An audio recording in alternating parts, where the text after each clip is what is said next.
Om Swastiastu, Om Awigenap Astu Namo Buddhaya. Sahabat muda, sahabat milenial, hari ini kita berada di wilayah Tabanan Barat tepatnya. Kita mau jalan-jalan nih, mau jalan-jalan ke Pantai Soka. Nah, kalian lihat tuh, di sana ada sebuah rest area di sana. Rest area Pantai Soka. Di sini biasanya teman-teman dari Jawa, dari Sumatera, beliau singgah di Soka Indah. Nah, di sini restoran Soka Indah. Nah, kemudian kita mau ke Pantai Sokanya sekarang, sahabat. Nah, di sana banyak tempat-tempat yang sangat indah sekali, sahabat muda. Nah, inilah jalan masuk Pantai Soka, sahabat. Nah, kita mau jalan-jalan ke sana, kita mau santai di sana, kita mau refreshing. Ayo, kita ke sana, sahabat. Nah, sini jalannya cukup lumayan. Nah, inilah pantainya, sahabat. Lumayan sangat indah sekali di sini, tenang, damai.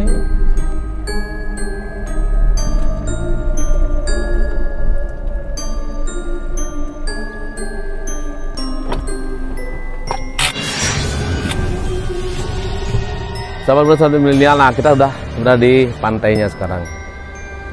Nah, itu ada debur ombak yang sangat nyaman sekali di sini. Mari kita ke sana, sahabat. Kita ke pantainya.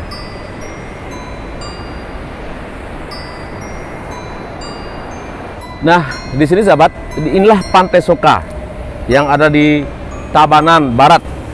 Nah, di sini banyak teman-teman yang datang ke tempat ini untuk tempat beristirahat, rest area. Sahabat milenial. Nah, dari sini, dari Pantai Soka ini, saya ingin berbagi dengan kalian. Berbagi tentang apa? Berbagi tentang sosok binatang. Mereka hidup di dalam ruang lingkup manusia itu sendiri. Dan Tuhan telah memberikan suatu keajaiban, suatu keunikan kepada makhluk itu sendiri. Sahabat muda, sahabat milenial, hari ini saya berbagi dengan sosok makhluk, yaitu makhluk penyu.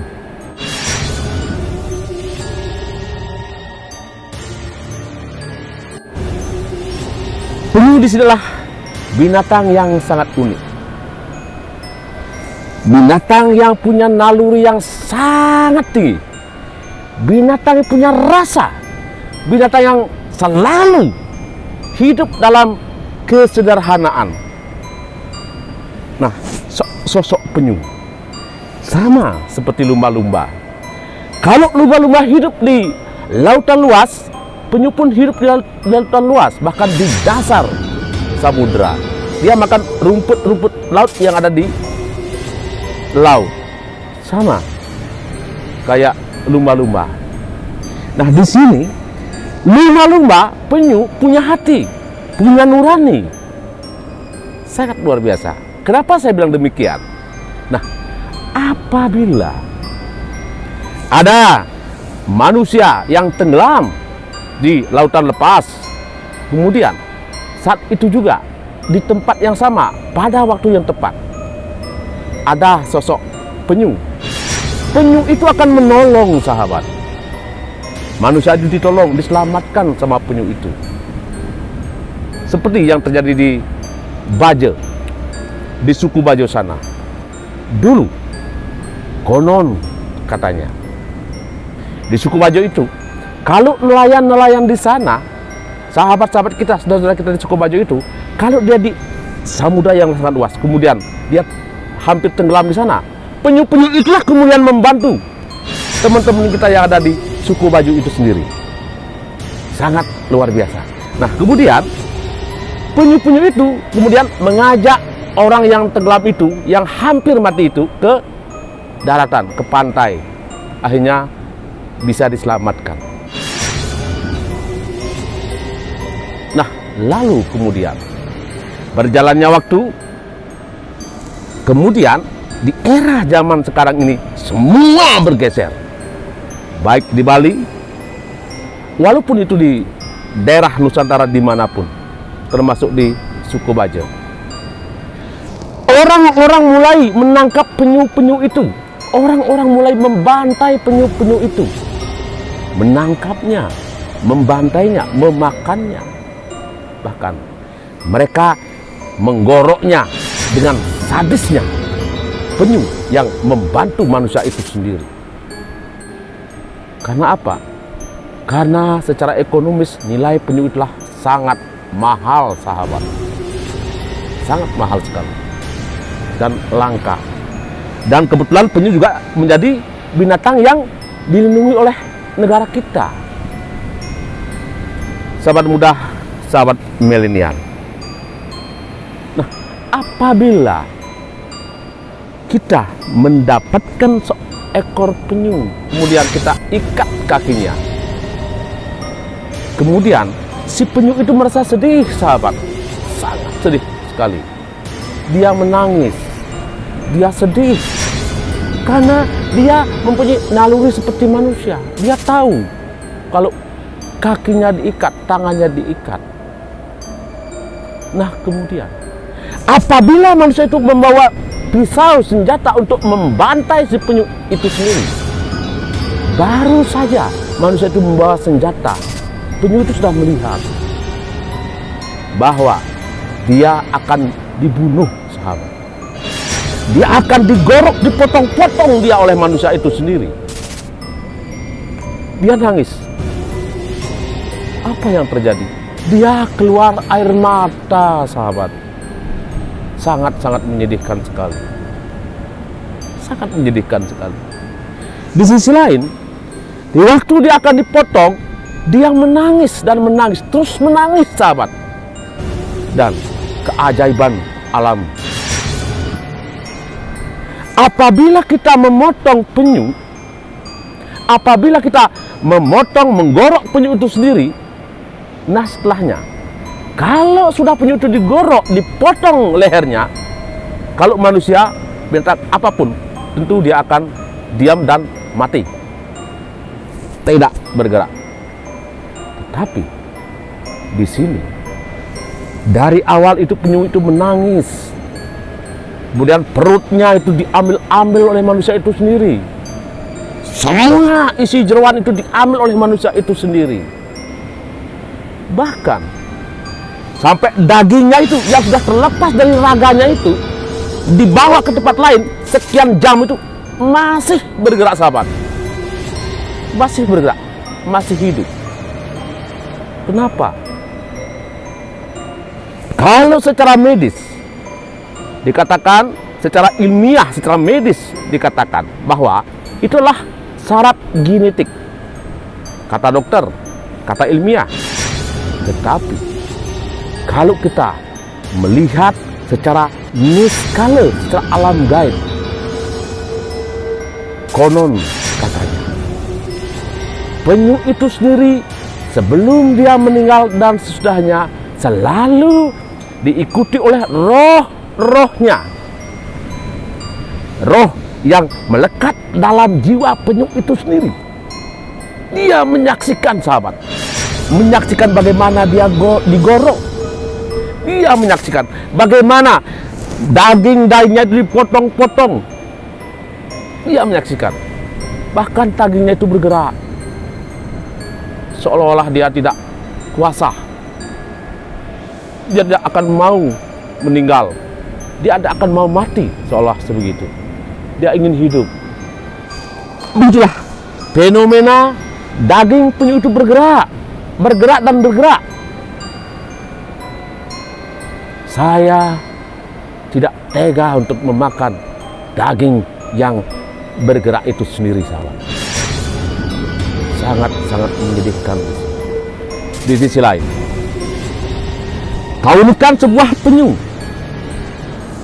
Penyu dilahirkan oleh Tuhan Yang Maha Esa, alam semesta, hidup di alam semesta, di samudra yang sangat dalam sekali. Tetapi ujung-ujungnya penyu itu sendiri akan bertelur di daratan. Dan konon katanya, penyu yang lahir itu umurnya melebihi daripada umur manusia itu sendiri. Kalau manusia umumnya wajar itu 100 tahun paling lama udah meninggal. Tetapi penyu itu umurnya sampai 200 tahun, 150 tahun sampai 200 tahun.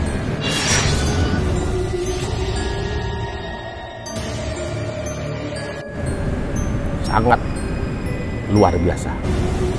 Yang aneh di sini, apabila si penyu itu akan bertelur, sahabat, di saat purnama, menjelang purnama, sangat terang sekali. Di cahaya purnama itu, di bulan purnama itu, ada garis penyekat di sana yang mengelilingi bulan itu sendiri, yang namanya bulan Mekalangan. Disitulah musimnya penyu itu akan bertelur. Si penyu itu sendiri akan menggali tempat-tempat dia bertelur.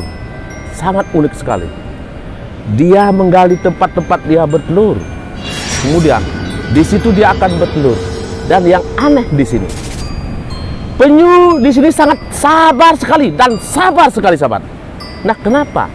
Di saat dia menjalankan untuk mengeluarkan telur-telurnya itu sendiri, apabila didekati oleh manusia, dia tidak akan lari, sahabat.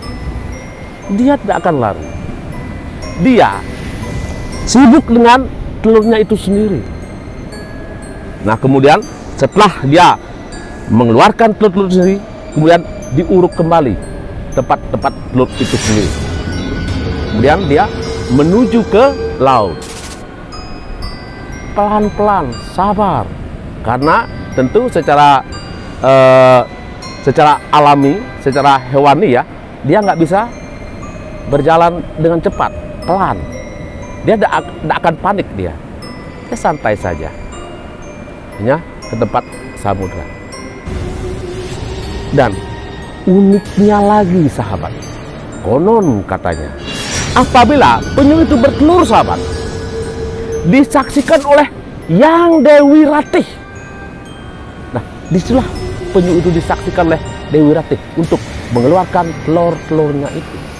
Kalau manusia, binatang apapun bentuknya, dia akan selalu mengurus anak-anaknya. Tetapi di sini, apabila si penyu sudah dia ada telurnya, kemudian dia meninggalkan telur itu sendiri, dia melupakan. Karena apa? Karena dia percaya di situ naluri seekor penyu. Dari bayi, seekor penyu itu punya naluri.